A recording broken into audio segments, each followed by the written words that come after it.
చెప్పా కదా ఎంత అయిన టైము 12. ఏది ఒక దోశ తినేసరికి 12.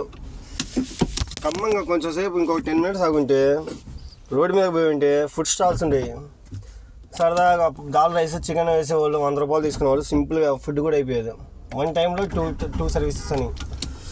ఇప్పుడేముంది ఒక దోశ తిన్నా, ఇప్పుడు మళ్ళీ అటు ఇటు టైం వరకు వెయిట్ చేయాలి. ఇప్పుడు 2:30 వరకు వెయిట్ చేయాలి, ఇంకప్పుడు ఫుడ్ తినాలి. ఓకేనా? ఇలా ఉంటుంది అబ్బాయి మామూలు లైఫ్లో. ఇదొకటి. నాకు ఇంకొకటి ఆశ్చర్యం పడుతుందంటే, రోడ్డు మీద ముసలి వాళ్ళు ఆడుకుంటే ఓకే, లేదు కొంచెం అంగవైకల్యం ఉన్న వాళ్ళు ఆడుకుంటే ఓకే, లేదు ఏదో సంథింగ్ ఏదో లోపం ఉంటే ఓకే. 16 ఏళ్ళ పిల్లలు ఆడుకుంటున్నారు, 30 ఏళ్ళ ఆడవాళ్ళు ఆడుకుంటున్నారు, చిన్నపిల్లల్ని ఎత్తుకొని బంగారం లాగా వచ్చి ఆడుకుంటున్నారు. అమ్మ అలాంటి వాళ్ళు దానికంటే మంచి పని ఆడ 4 చక్రాల బళ్ళు ఉంటాయి రోడ్డు మీద. ఒక 5,000 కింద పడో మీద పడో సపోర్ట్ చేసుకొని 5,000 అడిగితే ఆ బండి తీసుకొని కొంచెం చిన్నగా గుంత పునుగులు ఒక మిర్చి బజ్జీ అవి తీసుకొని వేసినా కానీ రోజుకి 1,000-1,500 లాభం వస్తుంది కదా నాయన. ఈ ఆడపిల్లలు ఎందుకు అడుక్కుంటున్నారో నాకు అర్థం కావట్లా. వీళ్ళు అడుక్కున్నదే కాకుండా ఇంకా 14 ఏళ్ళ పిల్లల్ని పిల్లల్ని ఎత్తుకొని అసలుకి ఎలా అడుక్కుంటున్నారో నాకు ఇప్పటికీ అర్థం కావట్లా.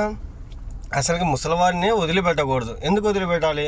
వాళ్ళు మన తల్లి మన తండ్రి. వన్ ఆఫ్ ద టైం వాళ్ళు సక్సెస్లో ఉన్నోళ్ళు.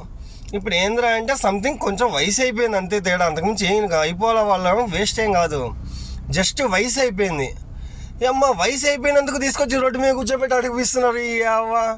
ఇంకా మనం పుట్టడం ఎందుకు? ఇంతకంటే సావడం మేలు. ఖమ్మంగా ముసలోళ్ళని వదిలి తెంగినోడు సావడమే. నాకు తెలిసినంతవరకు ముసలోళ్ళని వదిలిపెట్టినోడు సావడమే. ఏమో ముసలోళ్ళు ఖమ్మంగా వాళ్ళు ఇంత వయసు అనుభవించారు కాబట్టి సరదాగా ఇంట్లో పిల్లలను చూసుకుంటూ కొంచెం సరదాగా వాళ్ళు తృప్తితో బతుకుతారు బతికినంత కాలం. అమ్మ వాళ్ళని తీసుకొచ్చి రోడ్డు మీద అడిగిపిస్తున్నారంటే ఎందుకు ఇంకా జీవితం? ఇప్పుడు వాళ్ళంటే వదిలే, ఇంకా వాళ్ళతో పాటు వీళ్ళు 15 ఏళ్ళ పిల్లలు అడుక్కొని చిన్న పిల్లల్ని భుజాన్ని వేసుకొని వాళ్ళు అడుక్కొని ఎందుకు అబ్బాయి జీవితం చెప్పు? దానికంటే నాకు అనిపించింది, నేను ఒక 100 రూపాయలు వేస్తాను ఓకేనా, నాతో పాటు ఇంకో 60 మెంబర్స్ కాదు 90 మెంబర్స్, ఇంకో 100. నాకు 100 పెద్ద లెక్క కాదు. నాతో పాటు 90 మెంబర్స్ 100 వేయడం వాళ్ళకి లెక్క కాదు. అప్పుడు ఎంత అయింది? 9,000 అయింది. ఓకే 100 మెంబర్స్ వేసుకో 1,000. 100 మెంబర్స్ 2 సిగ్నల్లో ఆపితే 100 మెంబర్స్ అవుతారు. 10,000 తీసుకొని 5,000 వెహికల్ వస్తుంది, 5,000 మెటీరియల్ వస్తుంది. అప్పుడు వాళ్ళు పని చేసుకుంటే సింపుల్గా వాళ్ళ మనీ వాళ్ళకి వస్తుంది. ఇంకా బండి అంటావా, వాళ్ళు తీసుకెళ్ళి అమ్ముకునే వాళ్ళు అంటావా వాళ్ళ ఫ్యామిలీ వాళ్ళు. ఇంకా చేసేది ఏముంది? అక్కడ ఎదురు పోలీస్ స్టేషన్ ఉందిలే, చాదరగట్. నేను చెప్తుంది నాకు నచ్చిన ఏరియా అంటే చాదరగట్లో నేను చూశాను. 15 ఏళ్ళ పిల్లలు వచ్చి అడుక్కోవడం చూశాను. అందుకే దాని ఆపోజిట్లో పోలీస్ స్టేషన్ ఉంది.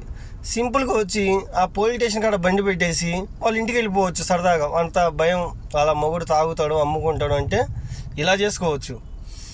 500-600 కూలీ కాదు 1000 కూడా వస్తుంది బంగారం లాగా. ఇప్పుడు మిమ్మల్ని ఎంకరేజింగ్ చేస్తారు ఈ సమాజంలో. అంతేగాని 15 ఏళ్ళ పిల్లల్ని తీసుకొచ్చి అడిగిపిస్తే ఏముంటుంది రా నాయన? దేశం పరువు కాదు. ఇంకా వచ్చే తరం కూడా ఇదే అలవాటైద్ది. అడుక్కుంటేనే కంఫర్ట్గా ఉంది జీవితం అని. ఓకేనా? అది నా మనసులో ఉంది. నేనైతే 100 వేయడానికి సిద్ధంగా. 100 కాదు 200 కాదు 500 అయినా వేస్తాను. 1 డేలో ఒకరికి పని ఒకరికి సెట్ అయ్యిద్ది అంటే 500 కూడా వేస్తాను. ఓకేనా? గుడ్.